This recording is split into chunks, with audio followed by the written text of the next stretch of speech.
Hello बच्चों, आज हम स्टार्ट करने जा रहे हैं करंट इलेक्ट्रिसिटी।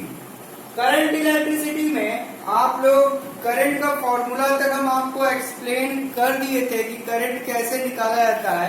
करंट का फॉर्मूला हमने आपको बताया था Q is equal to I is equal to Q by T N E upon T। इसकी यूनिट क्या होगी? एम्पियर। हम आप लोग को बताए थे इसमें। अब इसमें आपको 1 एम्पियर क्या होता है? 1 ampere is the amount of current when 1 coulomb charge passes through for 1 second. It is the amount of current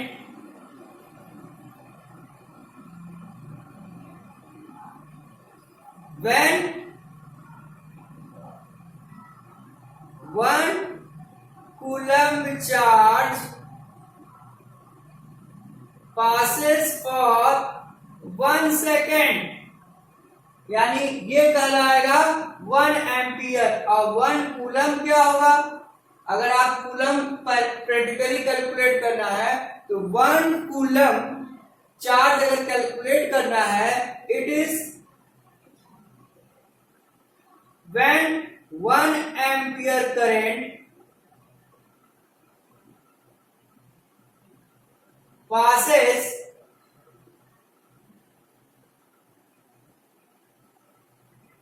for 1 second, 1 coulomb charge transfer। ये फर्स्ट पॉइंट और ये सेकेंड पॉइंट। इस तरीके से हमने what is 1 coulomb and what is 1 ampere आपको explain कर दिया। अगर आप इस फॉर्मूले को I is equal to NE upon T निकालते हैं और अगर हम कहें अगर किसी बॉडी में A से B करंट फ्लो करता है तो कितने इलेक्ट्रॉन ट्रांसफर होते हैं? अगर 1 सेकंड पास करोगे तो 6.25 into 10 to the power 18 electron transfer होते हैं। तो अगर n की वैल्यू अगर हम ये रखें और 1 एम्पियर करंट पास करें और टाइम कितना हो? 1 सेकेंड, तो इस फॉर्मूले से अगर हम यहाँ 1 रखें और यहाँ 6.25 into 10 to the power 18 electron रखें, यहाँ 1 रखें, एक इलेक्ट्रॉन पर जो चार्ज आएगा वो 1 upon 6.25 into 10 to the power 18 electron.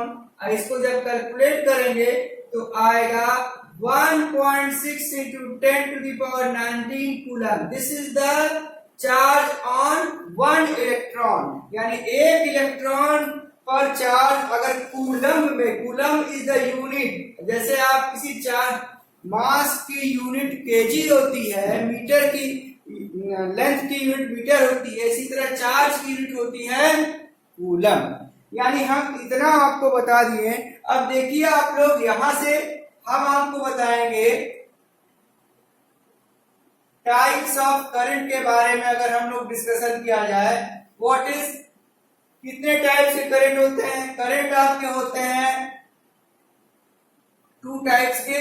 पहला है कन्वेक्शनल करंट।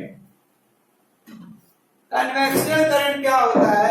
जब किसी सर्किट में अगर हम करंट पास करते हैं तो सर्किट में करंट जो फ्लो करता है from high potential to low potential.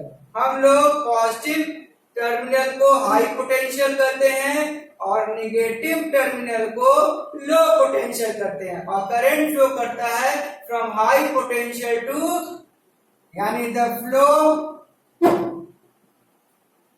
Of current from high potential, that is positive terminal to low potential, that is negative terminal is called convectional current. Practical दुनिया में जो आप जाते हैं, जो करंट फ्लो करता है उसको हम लोग कन्वेक्शनल करंट ही कहते हैं। तो करंट की डायरेक्शन हमेशा क्या होगी, फ्रॉम पॉजिटिव टू नेगेटिव। अब दूसरी बात अगर हम जिक्र करें, दूसरा है electronic current. Electronic current the flow of electron, the flow of electron from negative terminal to positive terminal is called electronic current।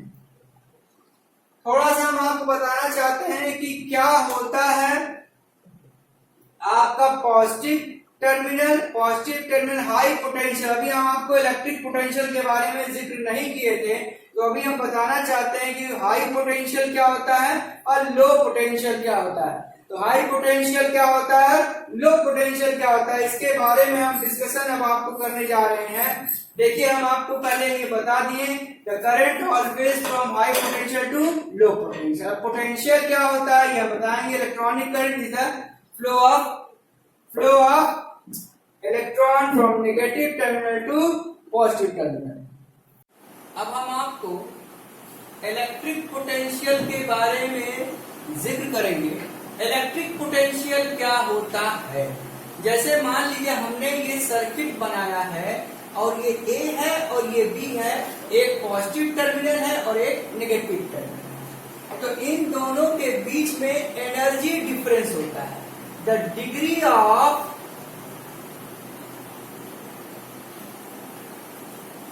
Energy difference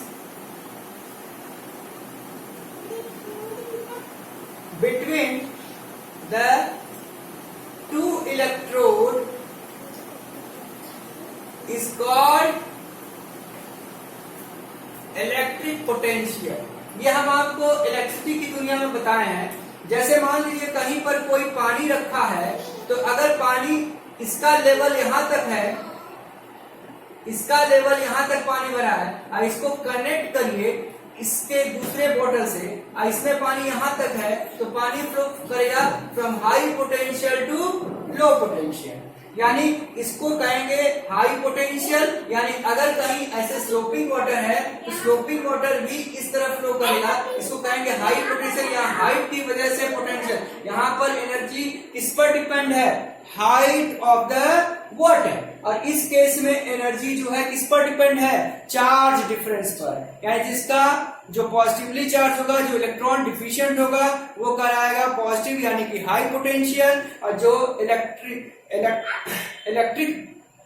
access होगा, इलेक्ट्रॉन एक्सेस होगा, उसको हम लोग कहेंगे नेगेटिव टर्मिनल और लो पोटेंशियल। अब तीसरी बात अगर हम आपको बताएं, अगर कहीं हॉट बॉडी है, अब कोई हॉट बॉडी है और वो कोल्ड बॉडी से कनेक्टेड है, तो हीट कहां फ्लो करता है, हीट का डायरेक्शन ये होता है from hot body to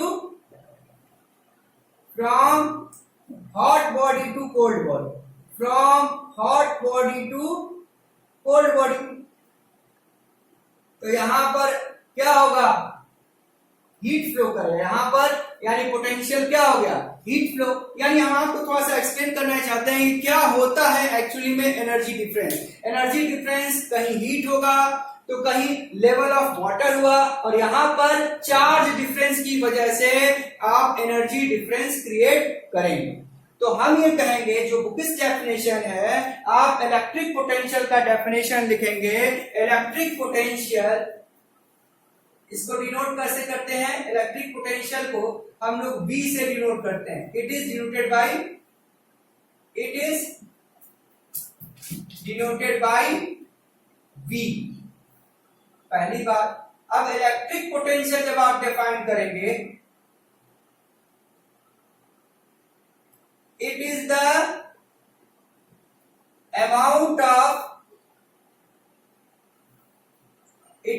amount of work done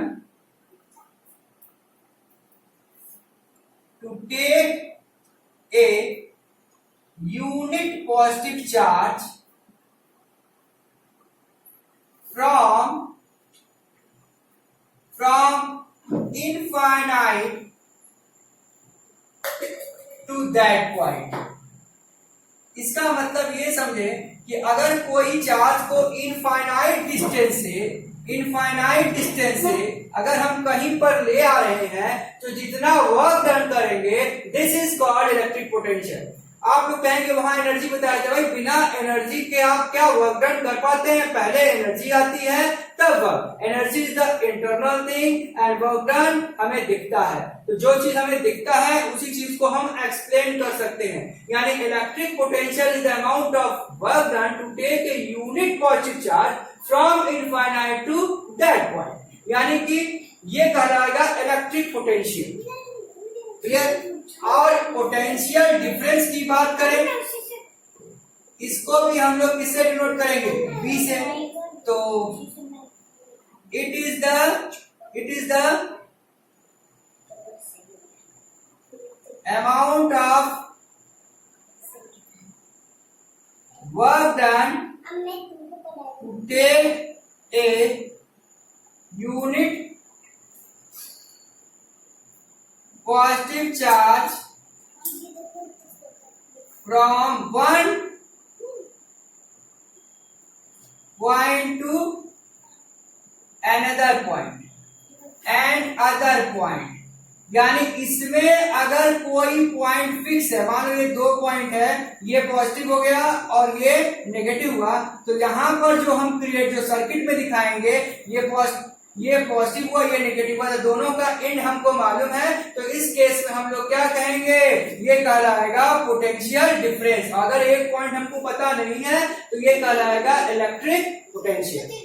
अब हम पोटेंशियल डिफरेंस दोनों एंड पता है, इलेक्ट्रिक पोटेंशियल एक एंड पता नहीं है और एक एंड पता है। अगर इसका फॉर्मूला निकाला जाए तो V is equal to W/Q होगा और W is equal to VQ. It is the formula for calculating potential difference। अब अगर इसी फॉर्मूले को थोड़ा हेर फेर किया जाए तो ये हो जाएगा VIT, क्योंकि I is equal to Q/T हम जानते हैं। यानी ये VIT के फॉर्म में हम वर्क डन है। यानी वर्क डन को कैसे वोल्टेज और करंट पर डिपेंड करता है, इस तरीके से हम निकाल सकते हैं। यानी आपको पोटेंशियल, इलेक्ट्रिक पोटेंशियल और पोटेंशियल डिफरेंस पता चल गया। अब इसके बाद की कहानी हम आपको बताना चाहते हैं, what is the difference between electric potential and current.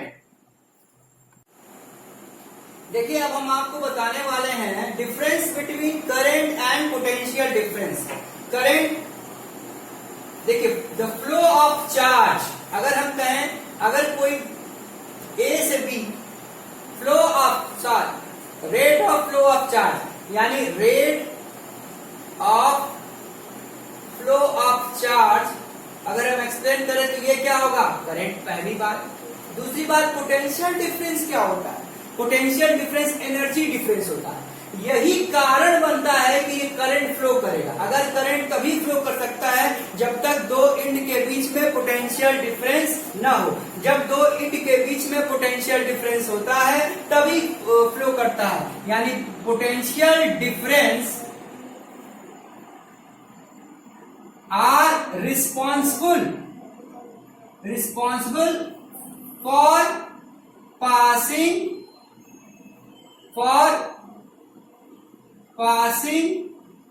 Current. यानी करंट किसी वायर में पास हो रहा है तो पोटेंशियल डिफरेंस ही रिस्पॉन्सिबल होगा। बिना पोटेंशियल डिफरेंस के दो एंड के बीच में अगर पोटेंशियल डिफरेंस नहीं है तो करंट पास नहीं होगा। अब प्रैक्टिकल दुनिया में अगर आप कैलकुलेट करेंगे कि ये करंट किस पर निर्भर करेगा? Charge, rate of flow of charge. जैसे मान लीजिए हम कहें अमाउंट ऑफ इलेक्ट्रॉन, अगर यहां से हम कहें 100 इलेक्ट्रॉन गया, 100 इलेक्ट्रॉन गया, तो ए से बी गया 100 इलेक्ट्रॉन, तो ये करंट गया। अब करंट की स्पीड अगर मान लीजिए एक प्रैक्टिकल दुनिया में 10 मीटर पर सेकेंड है, एक 100 मीटर पर सेकेंड है, तो 10 मीटर पर सेकेंड की स्पीड कम है और 100 मीटर पर सेकेंड की स्पीड अधिक है, तो वोल्टेज किसमें अधिक होगा? 100 मीटर पर सेकेंड। यानी the energy of electron responsible for voltage. इसीलिए आप जब वोल्टेज घटाते और बढ़ाते हैं तो करंट की क्वांटिटी में चेंज आता है। 5 एम्पीयर, यानी कहने का यह मतलब है वोल्टेज को घटाया बढ़ाया जा सकता है और करंट को हम वो अमाउंट ऑफ इलेक्ट्रॉन पर निर्भर करता है, यानी rate of flow of charge per unit time. इस तरीके से हम कैलकुलेट करते हैं करंट और पोटेंशियल डिफरेंस। अब इसके बाद हम आपको जिक्र करने जा रहे हैं ओम्स लॉ। देखिए यहां नाम से ही लग रहा है ओम्स लॉ, यानी ओम भगवान का हम जिक्र करेंगे, तो ओम्स लॉ की यूनिट कैसे होगा? यहां शिवलिंग बना दीजिए। देखिए अगर हम आपसे कहें ओम्स लॉ ये डिफाइन कीजिए, प्रैक्टिकली आप किसी चीज को कैलकुलेट करते हैं तो ओम्स लॉ ये जिक्र करता है कि how we calculate the resistance of any electrical appliance. अब मुद्दा यह है व्हाट इज रेसिस्टेंस। जैसे मान लीजिए आप कोई भी सर्किट में जब कुछ भी चीज लगाते हैं, जैसे मान लीजिए आपने फैन लगाया, ट्यूबलाइट लगाया, ये सर्किट है, ये पॉजिटिव और ये नेगेटिव है, तो ये कहलाएगा रेसिस्टेंस। अभी हम रेसिस्टेंस के बारे में थोड़ा और एक्सप्लेन करेंगे।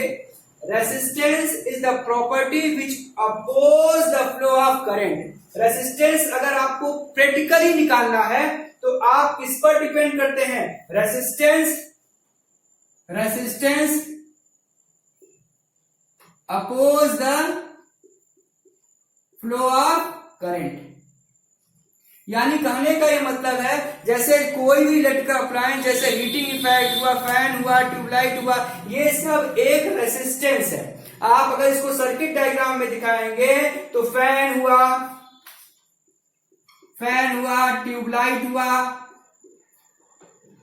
फिर एसी हुआ, जो भी आप घर में अप्लायंस यूज करते हैं इनको हम लोग रेसिस्टेंस कहेंगे। और प्रैक्टिकली इनका रेसिस्टेंस हाउ वी कैलकुलेट ये ओम्स लॉ पर निर्भर करता है। आप प्रैक्टिकल में जाएंगे तो प्रैक्टिकल आपको 10th में करवाया जाएगा, 3-4 ओम्स लॉ के बारे में एक्सप्लेन करते हैं। रेजिस्टेंस हम आपको थोड़ा सा डिस्कशन इसलिए किए हैं कि रेजिस्टेंस हम आपको पढ़ाया भी नहीं है। Resistance play the same role as a friction. तो जब किसी वायर में करंट पास होता है और उन दोनों के एंड के बीच में पोटेंशियल डिफरेंस होता है, तो उसको जब वर्क डन में कन्वर्ट करते हैं, रेजिस्टेंस एक माध्यम होता है जिसकी वजह से अगर हम यहाँ पे बल्ब लगाएं तो हीटिंग इफेक्ट मिला, अगर ट्यूबलाइट लगे तो उसमें लाइटिंग इफेक्ट है, एसी है तो हमें ठंडक देता है, फ्रिज है तो हमें ठंडक देता है, फैन है तो मैकेनिकल वर्क डन दिया। इस तरीके से हम resistance play the same role which oppose the flow of current.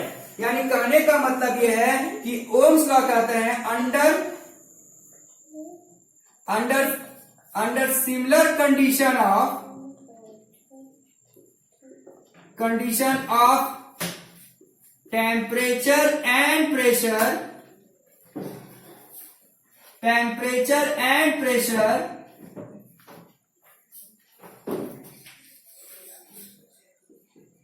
the amount of current passes through conductor is directly proportional to potential difference। यानी कि V is directly proportional to current, और इसको equalise करेंगे तो proportionality constant क्या होगा? IR, यानी V is equal to IR। तो हम जो कैलकुलेट करेंगे V by I का जो रेशियो होगा उससे R कैलकुलेट करेंगे। जब हम लोग ग्राफ प्लॉट करेंगे V और I का, तो ग्राफ एक स्ट्रेट लाइन होगा।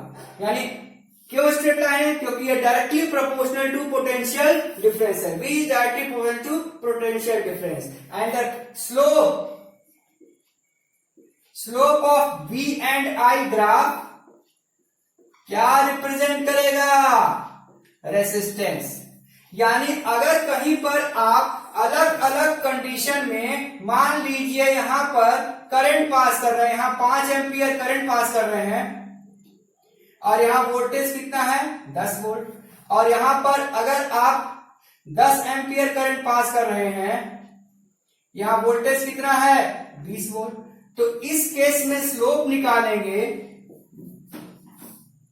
यानी V1 स्लोप, यहां पर आप R1 रेजिस्टेंस निकालेंगे तो ये होगा, इस केस में निकालेंगे परपेंडिकुलर क्या है 10/5, तो यहां पे क्या आ गया रेजिस्टेंस आ गया 2 ओम, और R2 निकालें तो फिर स्लोप निकालें तो 20/10, यहां पर भी क्या आ गया 2 ओम। यानी इन दोनों केस में हम कैलकुलेट किए the slope of V and I graph represent resistance. इस तरीके से हम प्रैक्टिकली रेसिस्टेंस कैलकुलेट कर लेंगे। यानी किसी वायर का रेजिस्टेंस अगर आपको कैलकुलेट करना हो तो आप ओम्स लॉ का एक से अधिक यानी 2-4 एक्सपेरिमेंट करेंगे, और जो उसका एवरेज आएगा उस एवरेज से हम उसका रेजिस्टेंस कैलकुलेट कर लेंगे। It is always straight line, यानी अगर आप V एंड I ग्राफ अगर ड्रॉ किए तो ये क्या होगा, हमेशा स्ट्रेट लाइन होगा, एक स्ट्रेट लाइन। यानी when we plot the graph between V and I, V is directly opposed to I, it is always straight line। इस तरीके से हम ओम्स लॉ एक्सप्लेन कर दिए। अब इसके आगे का कुछ इंपॉर्टेंट टर्म्स हम आपको बताने जा रहे हैं। देखिए,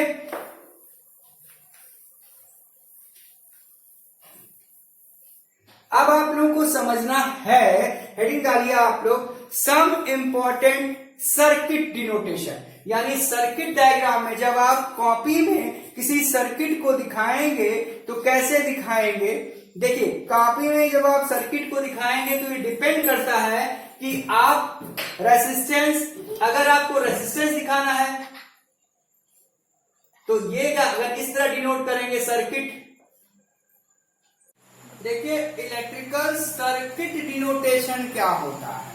इलेक्ट्रिकल सर्किट डिनोटेशन, जैसे मान लीजिए आप कॉपी किताब पर जब किसी चीज को दिखाएंगे तो कैसे दिखाएंगे, उसमें आप किसी बल्ब को डिनोट करेंगे तो कैसे दिखाएंगे।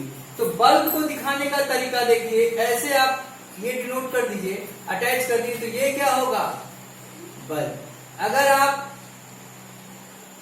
ऐसे जोड़े हैं तो ये क्या होगा रेसिस्टेंस। रेजिस्टेंस का किताब में ऐसे ही बना रहता है, बॉक्स बना रहा है, तो ये भी क्या होगा, ये भी होगा रेसिस्टेंस। ओके, अगर हम आपसे कहें ये क्या है, एक पॉजिटिव एक नेगेटिव एक ही जुड़ा है तो ये कहलाएगा सेल। एक से अधिक अगर सेल जुड़ा है तो ये क्या कहलाएगा बैटरी। और अगर ये यहाँ ए लिखा है, यहाँ पॉजिटिव नेगेटिव लिखा हुआ है तो ये कहलाएगा एमीटर। एमीटर क्या करता है, देखिए बल्ब हमको क्या इलेक्ट्रिकल के बारे में क्या डिनोटेशन देता है, heating effect of current. Heating effect of current. Resistance क्या है, अगर रेजिस्टेंस कैलकुलेट करना है तो अभी आपने पढ़ा V और I के रेशियो से हम रेजिस्टेंस कैलकुलेट कर सकते हैं। सेल क्या होता है, जैसे कोई भी बैटरी अगर आपको दिखा, सेल जैसे मान लीजिए कोई ड्राई सेल है जिसको कॉपी में इस तरह आप उसको दिखाएंगे। बैटरी एक से अधिक मोर देन वन सेल, अगर एक से अधिक सेल है तो हम एमीटर क्या मेजर करता है, ये मेजर करता है करंट। यानी एमीटर किस, एम्पियर किसकी यूनिट है, करंट का। तो ammeter measure the current and it is always used by positive and negative terminal. अगर यहाँ वोल्टामीटर है तो V क्या है, V से डिनोट होगा वोल्टमीटर। वोल्टमीटर क्या डिनोट करता है, वोल्टमीटर पोटेंशियल डिफरेंस कैलकुलेट करता है। पोटेंशियल डिफरेंस,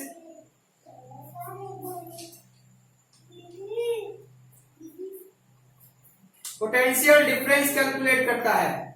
और ये क्या है, G क्या है, गैल्वेनोमीटर। गैल्वेनोमीटर क्या मेजर करता है, ये मेजर करता है करंट।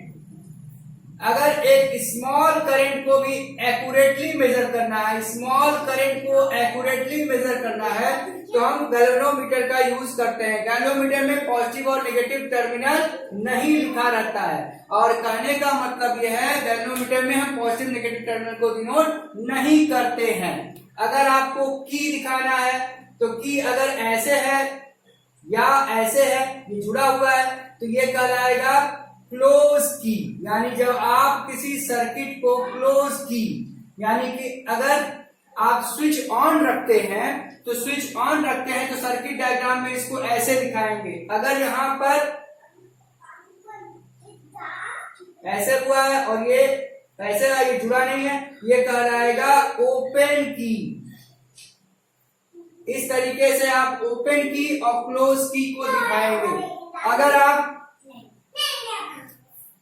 वायर को ऐसे निकालते हैं, एक वायर है और ये कट करके ऐसे करके ये जुड़ा है, तो पासिंग वायर विदाउट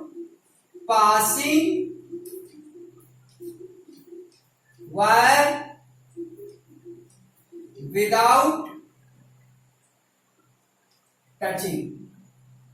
इस तरीके से आप इसका नंबर डाल लीजिए, A B C D E F G H I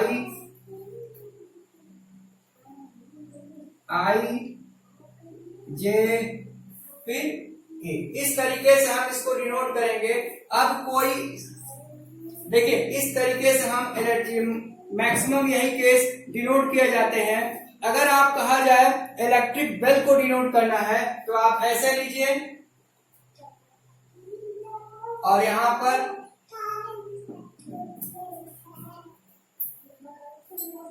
ये क्या डिनोट करता है, इलेक्ट्रिक बेल। यानी जब बेल आपको डिनोट करना हो सर्किट डायग्राम में तो इस तरीके से आप इसको डिनोट करेंगे। यहीं तक हम आपको आज ये क्लास यूज कर रहे हैं। आगे क्लास हम एक्सप्लेन करेंगे कि कैसे इस तरीके से आप देखिए। आप लोगों को अगर लाइव क्लासेस ज्वाइन करना होगा तो आप लोग इस नंबर पे कॉल करेंगे 9918710653 पर, और इस तरह से आप लाइव एम्स क्लासेस को ज्वाइन कर सकते हैं। ठीक है, आगे की बात हम आप नेक्स्ट क्लास में कहेंगे।